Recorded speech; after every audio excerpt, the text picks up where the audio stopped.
The North Atlantic, November 1939.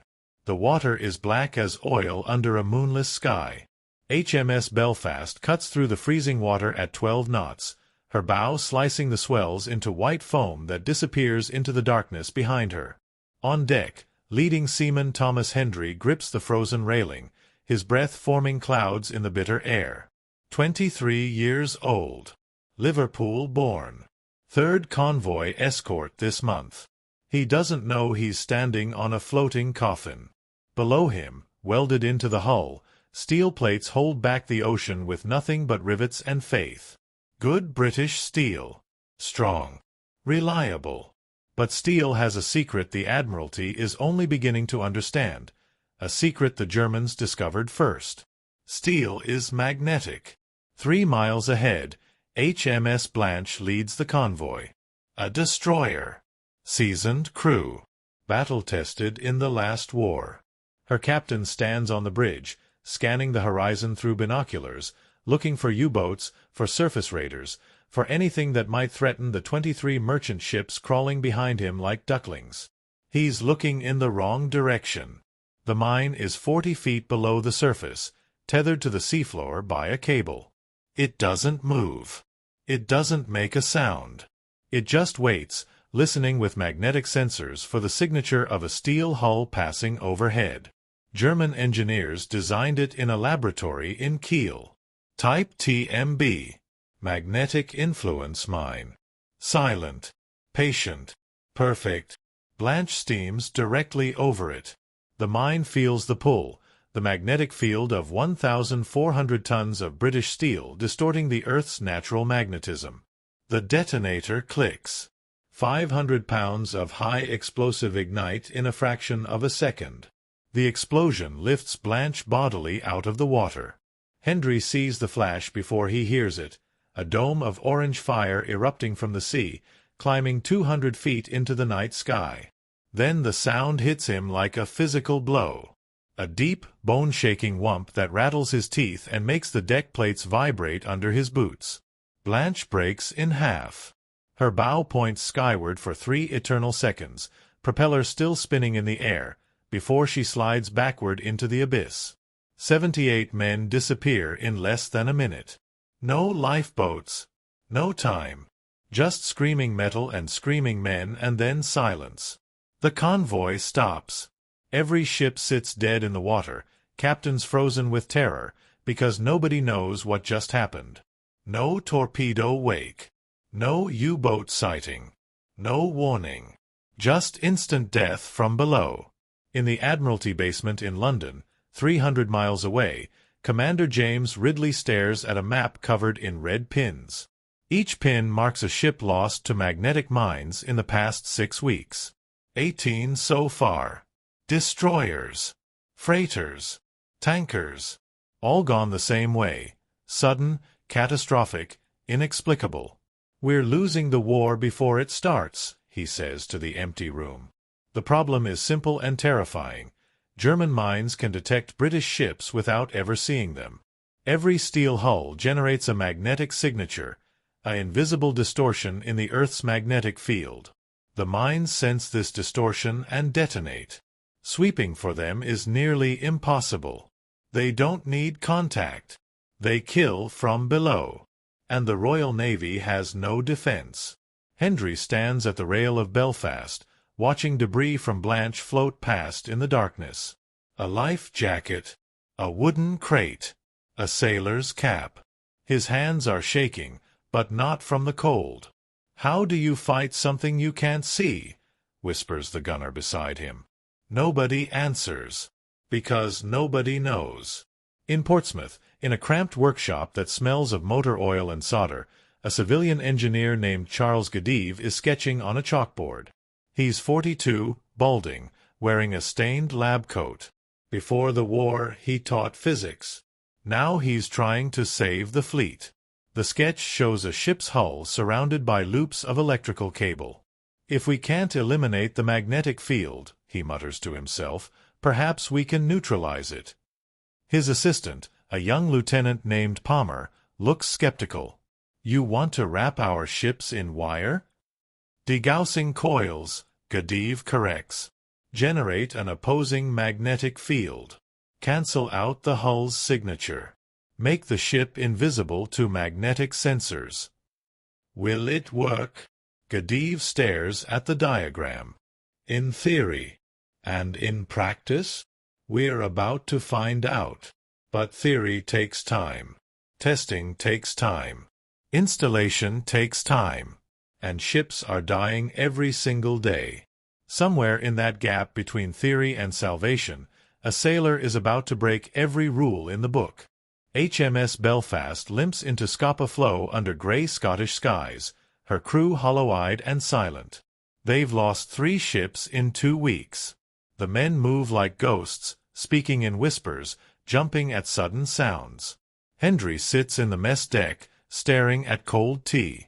Across from him, Petty Officer Davies lights a cigarette with trembling fingers. They're installing those coils next week, Davies says. Degaussing, they call it. Supposed to make us invisible to the mines. Next week. Hendry's voice is flat. We're sailing again in 3 days.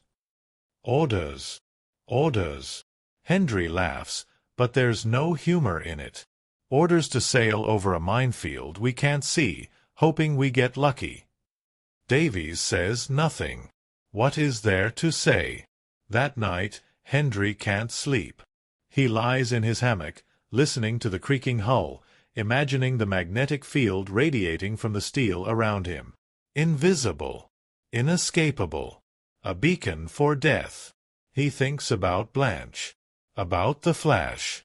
About men who had 30 seconds to understand they were dying. He thinks about magnets. Before the war, Hendry worked at the Liverpool docks, loading cargo. He learned about magnetism the hard way, trying to separate steel cargo hooks that had picked up residual magnetism from being stored near generators. The hooks would stick together, refusing to separate until someone ran a demagnetizing coil over them. A demagnetizing coil. Simple. Portable. Something you could hold in your hand. He sits up suddenly, banging his head on the deck head. The sailor below him groans in protest. Hendry doesn't care. His mind is racing. What if he could build something small? Something temporary? Just enough to reduce Belfast's magnetic signature before they sail into the danger zone? Not a full degaussing system. He doesn't have the equipment or the authorization for that. But something. Anything. It would be completely against regulations. Unauthorized modifications to a warship. Court-martial offense. But it might work. The next morning, Hendry approaches the ship's electrical officer, Lieutenant Harrison. Young. 25. Cambridge educated. The kind of officer who follows rules because rules make sense.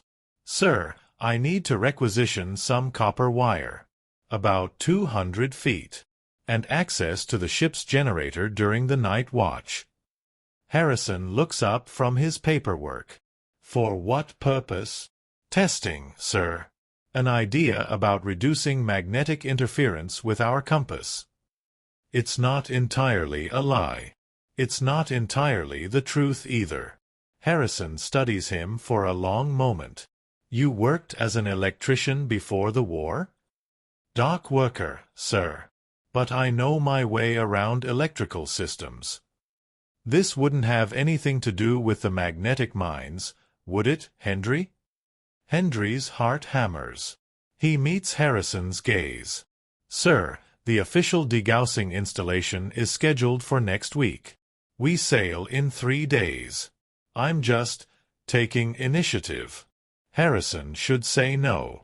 Should report this. Should remind Hendry that unauthorized electrical work on a warship is grounds for immediate disciplinary action.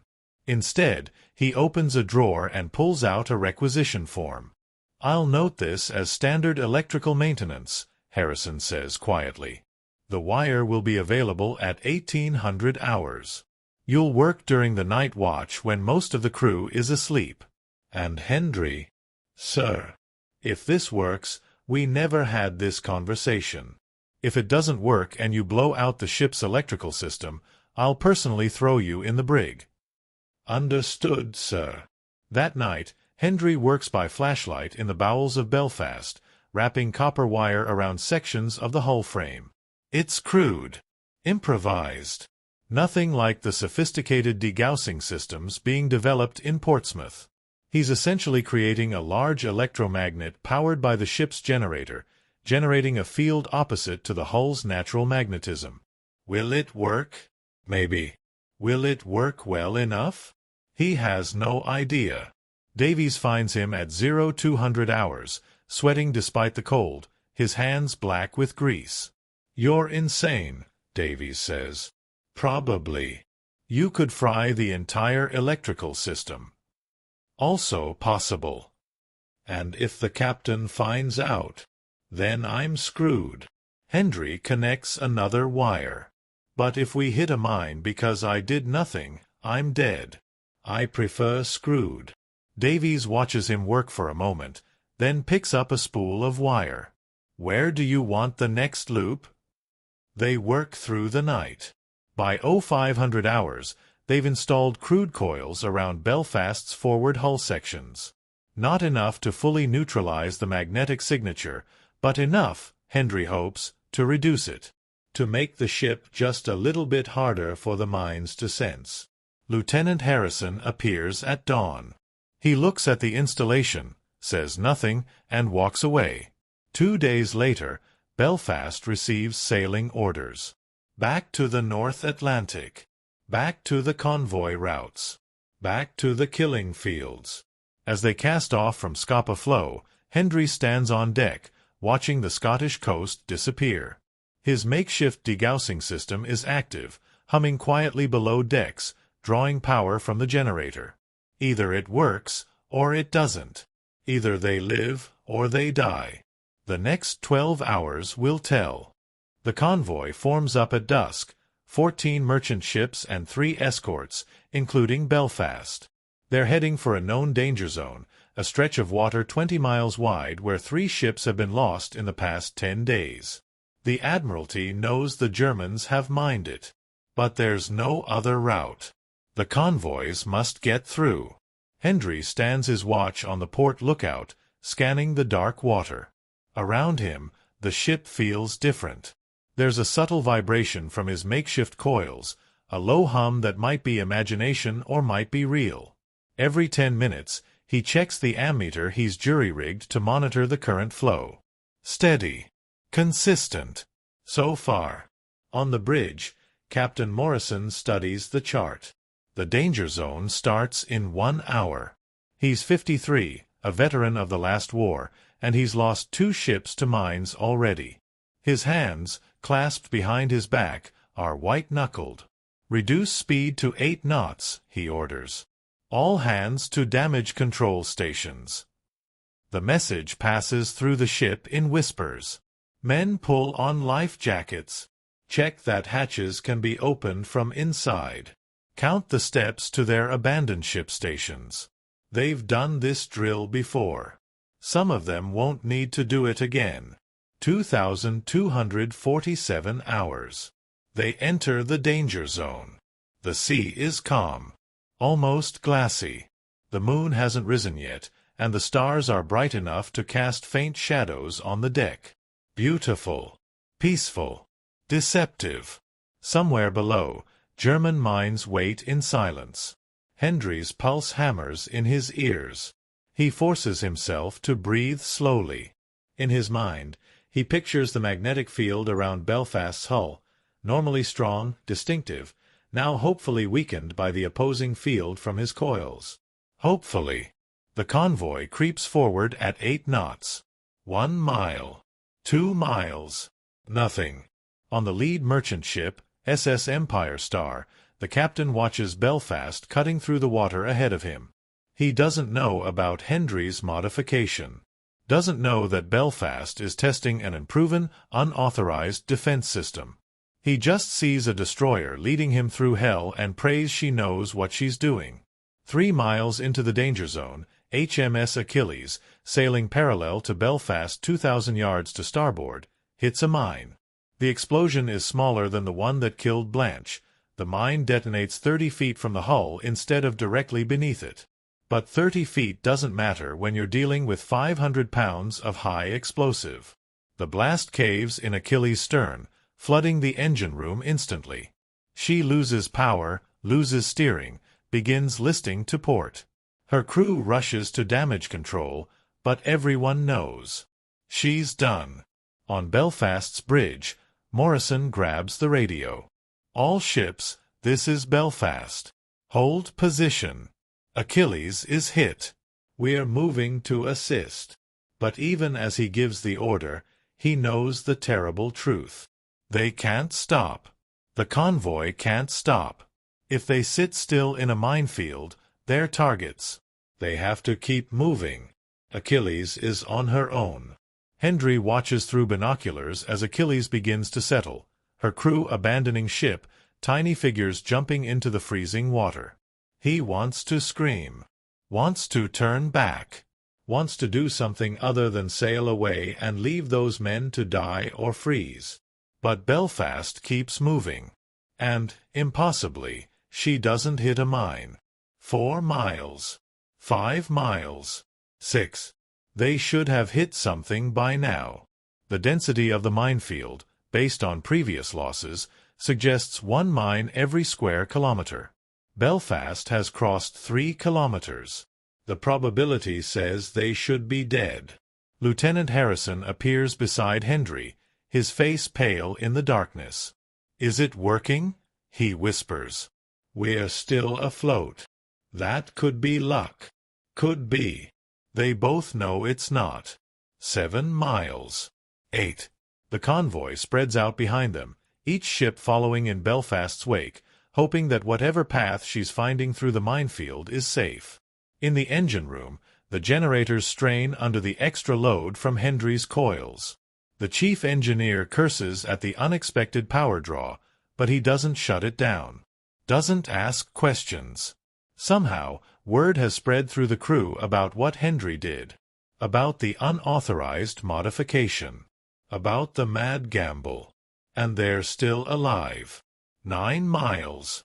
On the bridge, Morrison watches the chart. They're through the worst of it now. Another 3 miles and they'll be in clearer water. He doesn't know why they haven't hit a mine. Doesn't believe in luck. But he's not questioning it. Behind them, Achilles sinks, her bow pointing at the stars before she slides beneath the surface. 47 men lost. The rest in lifeboats, hoping for rescue. Hendry closes his eyes. 47 dead. But Belfast lives. And the 13 merchant ships behind her live. 0130 hours. They clear the danger zone. Morrison's voice comes over the shipboard intercom, steady and calm. All hands, secure from damage control stations. Well done. No mention of why they survived. No explanation. But in the electrical spaces below deck, Davies grips Hendry's shoulder. "You magnificent bastard," he says. "It worked." Hendry doesn't feel magnificent. He feels sick. They made it. Others didn't. But the crude, forbidden coils wrapped around Belfast's hull are still humming, still generating their protective field. And tomorrow, they'll sail through another danger zone. And the day after that, another. HMS Belfast reaches Liverpool on a grey morning, her hull scarred by salt and weather but intact. No mines. No explosions. No casualties. 4 convoys. 12 crossings through known minefields. 0 losses for Belfast. In the Admiralty basement, Commander Ridley stares at the reports. Statistically impossible. Belfast should have been sunk twice over. But she keeps coming back. "Get me the captain of Belfast," he says. Captain Morrison stands in Ridley's office 3 days later, uncomfortable in his dress uniform. Behind him, Lieutenant Harrison shifts nervously. "Your ship has extraordinary luck, Captain," Ridley says. "Yes, sir." "Almost impossibly extraordinary." Morrison says nothing. Ridley leans forward. I'm going to ask you a direct question, and I need a direct answer. Has your ship been modified in any way that might affect its magnetic signature? The silence stretches for 10 seconds. 20. Finally, Morrison speaks. Sir, one of my sailors, leading seaman Hendry, installed an unauthorized degaussing system. Crude. Improvised. Without permission. Ridley's expression doesn't change. And you knew about this? Not until after the first crossing, sir. Once I realized what he'd done, I had a choice. Court-martial him for unauthorized modifications, or see if it actually worked. You chose to see if it worked. I did. That's a serious breach of regulations, Captain. Yes, sir. Ridley stands, walks to the window. For a long moment, he just looks out at the Thames, at the barrage balloons floating above London, at the war that's grinding Britain to dust. Bring me Hendry, he says finally. Hendry stands at attention in front of 3 officers he doesn't know, in a room that smells of old wood and anxiety. His uniform is pressed. His boots are polished. His hands are sweating. He's certain he's about to be court-martialed. Commander Ridley studies him like a specimen under a microscope. Do you know what you've done, leading seaman? Sir, I modified the ship's electrical system without authorization. You did more than that. You saved your ship. Possibly saved your entire convoy. Ridley pauses. You also violated standing orders, bypassed the chain of command, and created an electrical hazard that could have killed everyone aboard. Hendry swallows. Yes, sir. Why did you do it? Because waiting for official approval meant sailing into a minefield with no protection, sir. And I thought maybe I could do something. Even if it wasn't perfect. Even if it wasn't authorized. Ridley exchanges glances with the other officers. Your improvised system, how does it work? Hendry explains. Copper wire. Generator current. Opposing magnetic field. As he talks, he sees one of the officers, a civilian in a lab coat, taking notes frantically. When he finishes, the civilian looks up. It shouldn't work. The field strength would be uneven. The coverage incomplete. But it did work, sir, Hendry says quietly. 4 convoys. 0 mine strikes. The civilian, Charles Gedive, though Hendry doesn't know that yet, stares at him. You built this based on what knowledge? I worked the Liverpool docks, sir. Cargo handling. Sometimes we had to demagnetize crane hooks. Crane hooks. Gedive laughs, but it's not unkind. You applied cargo handling techniques to a warship and accidentally created a functional degaussing system. It's not very good, sir. It's crude. It probably only reduces the magnetic signature by 30, maybe 40%. 30% is enough, Ridley interrupts. Enough to make the mine sensors uncertain. Enough to prevent detonation. He stands. Leading seaman Hendry, you have 2 choices. Court-martial for unauthorized modifications. Or immediate transfer to the degaussing research facility in Portsmouth, where you will help us refine your technique for fleet-wide implementation. Hendry blinks. Sir, we've been developing degaussing systems for months. Sophisticated. Carefully engineered. And they work. But they take 2 weeks to install. You created something in 2 nights with copper wire and hope. Ridley's voice softens slightly. Sometimes the best innovations come from people who don't know enough to understand why something shouldn't work. 6 months later, every ship in the Royal Navy carries a version of Hendry's crude coils. Not his exact design. The engineers refined it, improved it, made it safer and more effective. But the core principle is his. Wrap the hull in wire. Generate an opposing field. Become invisible. Magnetic mine losses drop by 78%. Hundreds of ships that would have died instead sail home. Hendry never goes back to Belfast. He spends the rest of the war in Portsmouth, teaching sailors how to install degaussing equipment, how to maintain it, how to test it. He's promoted to petty officer, then chief petty officer. They offer him a commission, but he refuses. He's not an officer. He's a dockworker who got lucky and desperate in the right combination. In 1945, when the war ends, Hendry returns to Liverpool. He goes back to the docks, back to loading cargo, back to ordinary life. He never talks about what he did. When people ask about his war service, he shrugs. Electrical work. Nothing special. But in a filing cabinet in the Admiralty, there's a commendation with his name on it.